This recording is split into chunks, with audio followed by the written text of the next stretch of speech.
individualistic, you're so selfish, you're so me, that you think your petty little concerns are bigger than rising up against the worst government possibly to ever exist when you consider the technology that we have at our disposal. Yep, you're not going to want to miss this video, because this guy's rant is good. So I had some spare time and I started looking for content related to my channel. And I came across these 3 content creators. If you watched my video yesterday, you already saw her. And she was the one that was a bit oblivious in terms of how the rest of the world sees the United States. But I guess the good thing is that she's learning and trying to spread the message to her fellow US citizens. She has a part 2 video which I want to share with everyone. This next US citizen, definitely more raw when it comes to the message. And I think that's what everybody needs to hear. And this last guy here, this guy is definitely unfiltered. But the message he has to his fellow US citizens, it tells the cold hard truth about his country. Now, I'm not going to turn this video into an anti-United States, we hate the USA video. I mean, I could, and it probably would get me a lot more clicks and views. But I don't want to do that. Because my goal actually for this video is to show that people in the United States, they might be starting to wake up a little bit. And the fact that these 3 content creators are making videos like this, it gives me a little bit of hope that the people watching these videos might start to wake up and stop being apathetic about everything that's going on. Now, do I think these are going to make a difference? Probably not. But I'm trying to see the positive out of these videos and support those that are trying to fight up against the US administration. Okay, let's start off with the person on the right. And she created a video yesterday which I reviewed. And if you haven't seen my video yet, go check my channel for it. But let's hear what she has to say in her part 2. I made a video yesterday about how the rest of the world is viewing America. And when I say America, I mean the United States of America. Notice how she corrected herself? She definitely got flamed in her comments for that. In current day, in reading through all of these comments, it is so astounding how there are things that people are commenting in these videos that I didn't even know was happening. And I think that is the scary part, is we know that we're being censored, but we don't even realize how much we're actually being censored, to the point where if people want to come into our country, they have to give up the last 5 years of their social media and emails to see if they are anti-Trump. Now, if you follow my channel, or you just are aware of things, you would have known about this last year. I think I did the article in December. But regardless of that, she's just finding out now. And if she's just finding out now, how many people in the United States don't even know about this? It's something that I have to always remember. Instead of right away jumping on them and saying, why the hell do you not know about this? I also realize now too, that the US media is heavily censoring what they're seeing. I mean, that's part of the baseline of my channel. It's calling out the media on both sides of the border. Now, I totally get it.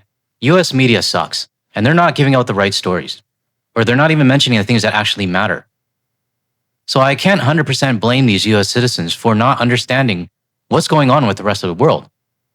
But there's also another side to this, is whether or not these US citizens want to actually take the red pill to understand what's going on. Because not every US citizen wants to know the truth. And they still want to believe that the United States is the best country in the world, and that everybody bows down to them. Now, realistically, the whole US exceptionalism, I don't think it's going to change at all. But at least the rest of the world is aware of it and calling it out, and we're not going to take it anymore. Let me know in the comments below if you agree with me on this stance. Now, if you do agree with me and you're not subscribed yet, and you do want to hear more from a Canadian perspective, make sure you hit the subscribe button below, so that way you can get more of my opinion in the future. That is dictatorship. That is fascism. And I made this video because there are so many people who have been brainwashed. And I'm not trying to say that in a mean way. Well, I'll say it in a mean way. It's how the United States has been for generations. And it's ingrained in your education and textbooks. So nobody around the world is surprised by this brainwashing.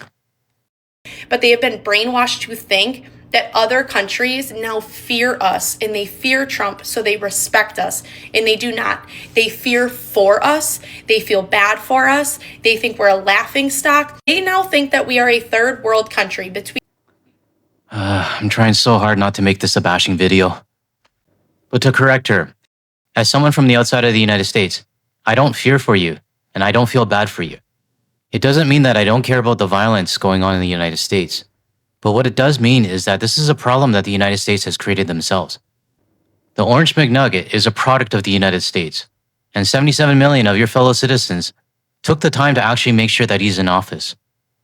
With that said, I actually don't feel bad with what's going on right now, because I actually expected it. Back in 2016, the first time when he got into office, I already knew that the country was going to go down the shitter, and so did the rest of the world. But I do agree with you on the laughingstock part and the third world country part. Gun violence, healthcare, maternity leave, free speech, the food that we eat, the list could go on. And I wanted to make this video in hopes that people who have learned to trust Trump, unfortunately, can learn that if the entire rest of the world is talking about how our country is truly not great and we are headed towards a very, very dangerous time, as if we're not already in it, maybe it's time to take a hard look at where you think and switch gears. It is okay to change your mind and to see these things and to say, you know what, this has gone too far. It's okay to be late, but please take a hard look at yourself and think about where you stand. Now, like I said before, I'm trying my hardest not to turn this into a bashing video, but I want to see it as a positive.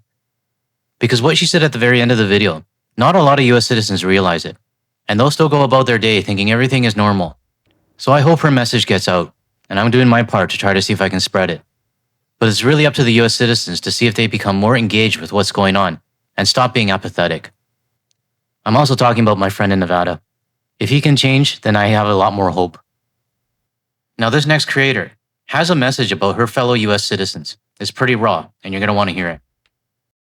What I need the world to realize is that Americans do not give a shit about you. The majority of Americans don't even know that your country exists. They wouldn't be able to even pick it out on a map. If the United States government decided to yeet your country off of the face of the earth tomorrow, the majority of Americans would not bat an eye. Half the country would support it. The majority of the other half are apathetic to it. The people in this country who actually give a shit about the world are an extreme minority. And This right here is why I wanted to show this to everyone.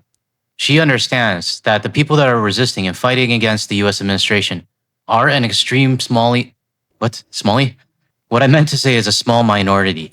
And this is why I don't like it when the small minority is coming at us, the international community, telling us that we need to support their local businesses or we can't be too harsh. Instead, what the small minority should be doing is making their small minority a majority, which means talking to your own fellow citizens.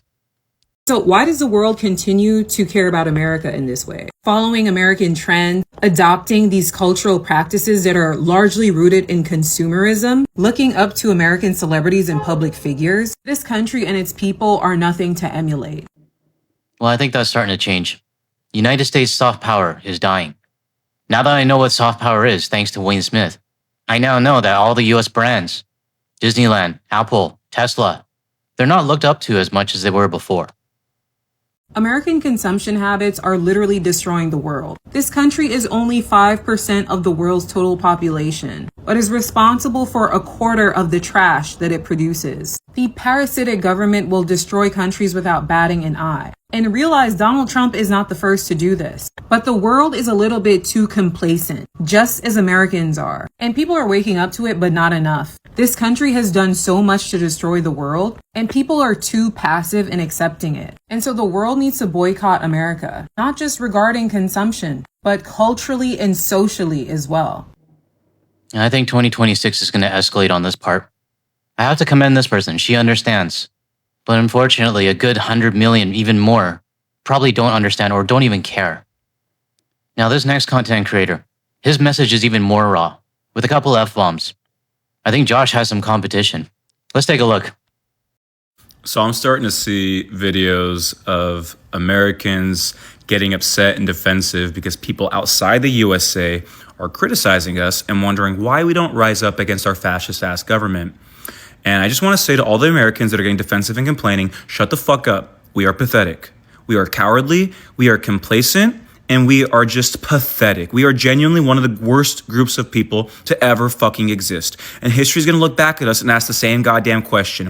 Why were so many of us so willing to sit by, keep our heads down, and watch this shit happen right the fuck in front of us?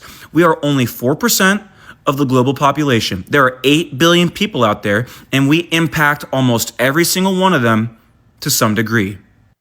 This is true. No matter how big or small a country is, you have some sort of dealings with the United States. And with the United States being so unstable right now, That means any sort of trade or partnerships or dealings with the United States is currently up in the air. Okay? We are the motherfucking bad guys.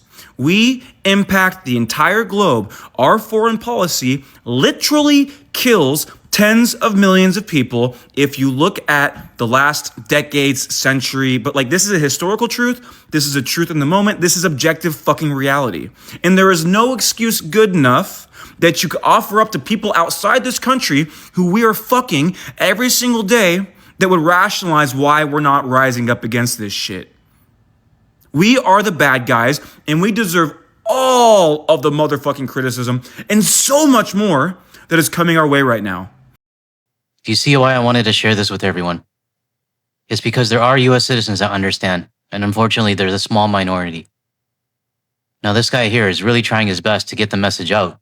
But in my opinion, and I think in reality, there are still way too many US citizens that don't care. And they're not going to start to care until something happens to them. And that's for citizens on both sides. I'm sorry that you're just now waking up to the reality of what the fuck we are, what the fuck you live in, and how much we impact people. But when they say that our problems inside this country are small compared to how we impact the globe, they are right. Our internal policies impact 4% of the world. But guess what? We impact 8 billion people. The other 96% of people that don't fucking live here, they are still impacted by what we fucking do. But you're so individualistic, you're so selfish, you're so me, that you think your petty little fucking concerns are bigger than rising up against the worst motherfucking government possibly to ever exist when you consider the technology that we have at our disposal. When you consider how embedded we are within the financial system across the world. When you consider the reach of our fucking military and its global presence. We are arguably the worst group of people to ever to fucking exist when you consider our impact. So we deserve all the fucking criticism. And if you don't like that shit, I can only assume it's because you're not doing enough. I don't know about you guys, but this is one of the best rants I've ever heard.